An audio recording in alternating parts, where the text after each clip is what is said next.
Mirë se erdhe në botën ku askush nuk është i pafajshëm. Sekrete shqiptare, vendi ku rrëfimet më të thella, më të ndaluara dhe më të pathëna të shqiptarëve marrin zë. Na bëni subscribe për histori të ndryshme.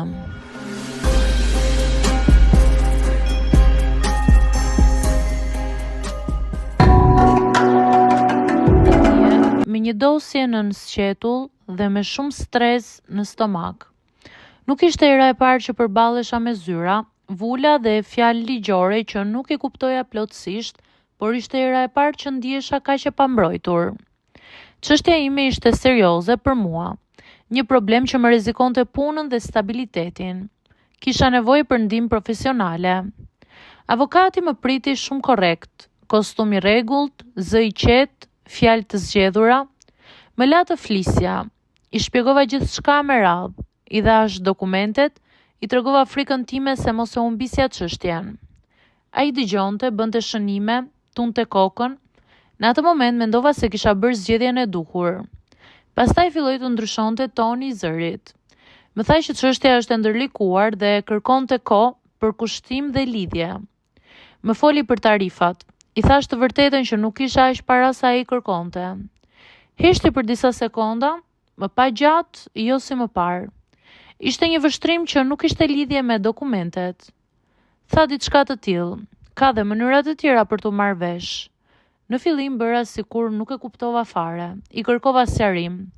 Dhe aty, pa u ngritur zëri, pa fjalë të pista, e tha qartë. Jo me terma të drejtë për drejtë, por mjaftueshëm sa të mos kishte keq kuptim. Me la të kuptoja se ishte i gatshëm të merrte përsipër çështjen time nëse unë pranoja një kompromis që nuk kishte asgjë profesionale, pra nëse shkoja me të. Ndjeva sikur dhoma u ngushtua. Nuk bërtita, nuk qava, por unë piva komplet. Më kaluan shumë mendime për një sekond. Frika se mos humbisja çështjen, turpi, inati, një ndjenjë e thellë padrejtësie. E kuptova që nuk isha aty si kliente. Ai po përpiqej të më shihte si diçka tjetër. I thash jo.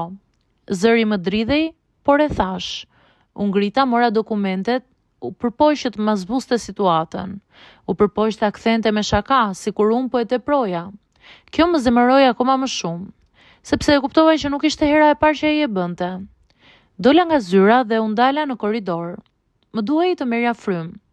U ndjeva e poshtëruar, jo sepse më kishte propozuar diçka të pistë, por sepse e kishte përdorur frikën time, hallin tim, për të përfituar kundrejt meje. Më vonë gjeta një avokat tjetër. Çështja ime vazhdoi rrugën ligjore siç duhej. Nuk ishte e lehtë, nuk ishte as e shpejtë, por ishte më e drejta. Sot kur e kujtoj atë ditë, e tregoj si një histori që ndjej keqardhje më shumë për veten time. Dhe në fakt refuzimi, edhe kur të kushton frikë, është mënyra e vetme për të mos humbur veten.